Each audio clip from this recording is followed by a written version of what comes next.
is Mike Brown, and I love J. Ross TV. What's up, y'all? This your boy J. Ross, hanging out with my cat Mike Brown, y'all, in town with Barnum and Bailey Circus, y'all. He is the sitting bass chair for the orchestra, and man, they was killing last night. But Mike, what's funny, man? Now I'm used to seeing you with that Ken Smith. You had an MTD, and how they look, man? How you get away with being so funky in a circus orchestra, man?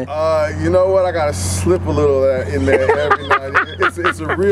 It's a real intricate balance of, you know, knowing what the show needs and then knowing what's, you know, a little groovy and what'll push the show. My thing is, you know, if I can make some butts move in the seats while they're watching the show.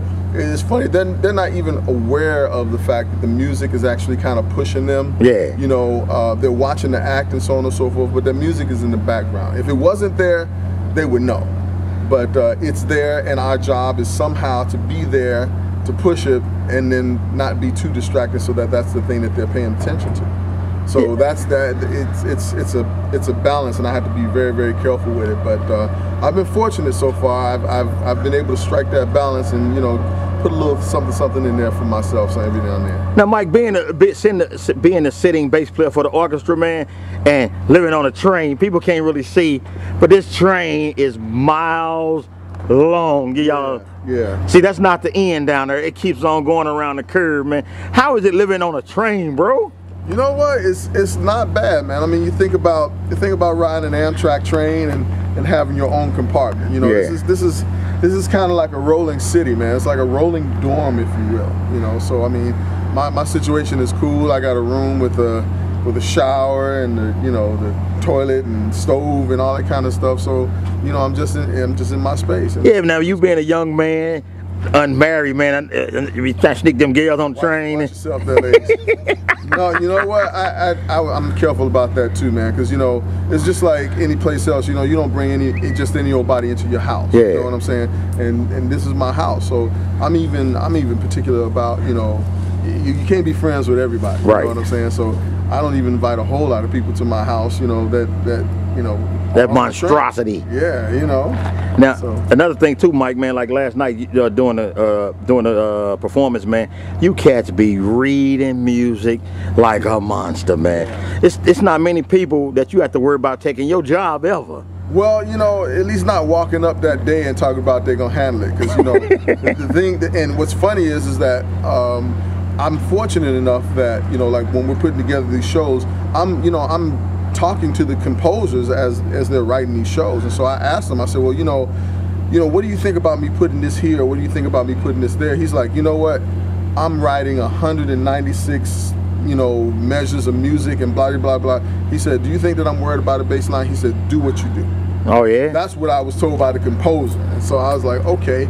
But with that, you got to be mature about the music. You know what I'm saying? Because it's a show. It's their show. It's not my show. Right. So the idea is to do whatever I can to make the music better, so that the cats in the pit with me are grooving, and so they're having a good time, and then that just kind of, you know, pushes itself out and emulates out to everybody else. So, you know, they're enjoying the show, and that's really my job, you know, is to make sure that the music is good and that they're enjoying the show.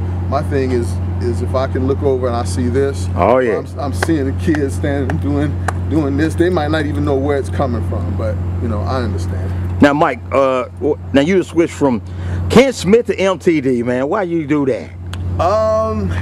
You know what? There was just this sound that I've been looking for, and I think MTD has that sound. This bass is still just a little off of that sound. I talked to Ken, and we're talking about. I mean, not Ken. I'm sorry. I talked to Mike Tobias and Michael Tobias. Sorry.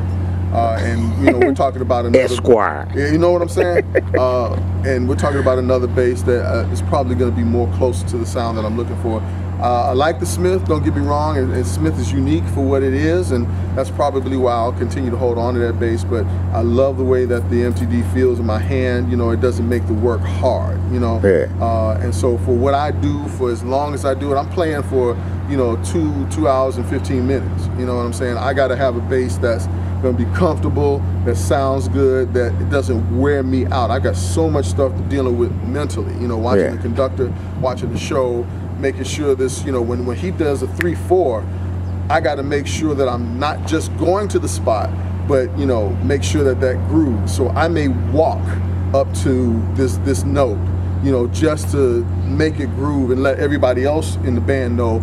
Maybe they didn't hear it, maybe they don't really understand, and I'm walking up there and they understand. Okay, well, this is where we're going, you know. So, you know, it's just part of the part of the job of a bass player. I'm just applying it here. Once again, y'all, we in St. Louis. Big Mike, bass chair for the Ringling Brothers Barnum and Bailey Orchestra. And last question, Mike, we're gonna let you bounce. It's 11 o'clock in the Lou, y'all. You got a 12 o'clock show.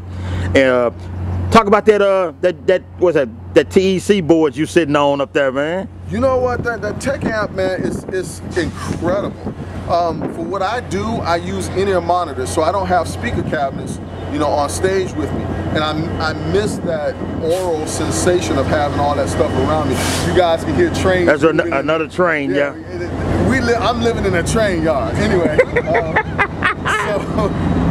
but you know, I miss that thing of having a speaker cabinet behind me and pushing and pumping air, and you know, me being able to feel that. Well, the Tech Amp Pleasure board is that and a bag of chips, man. This thing is basically a shaker board, but it's about this thin. Yeah. And I sit everything on top of it, and you know, when I'm playing, I can feel what I'm doing. I can feel my articulations and so on and so forth. And it just lends to me playing better, and me being more in tune with the music that I'm playing and the way that I'm playing. Right. Hey y'all, that's Big Mike. We're gonna let him get ready to roll. Want y'all to know though, after the show tonight, hold on, let me say my part.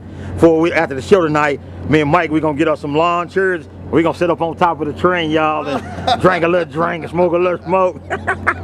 Just kidding. No, Big Mike, I don't say what you gotta say, my bad, dog. J. Ross is doing big things for musicians. I love him.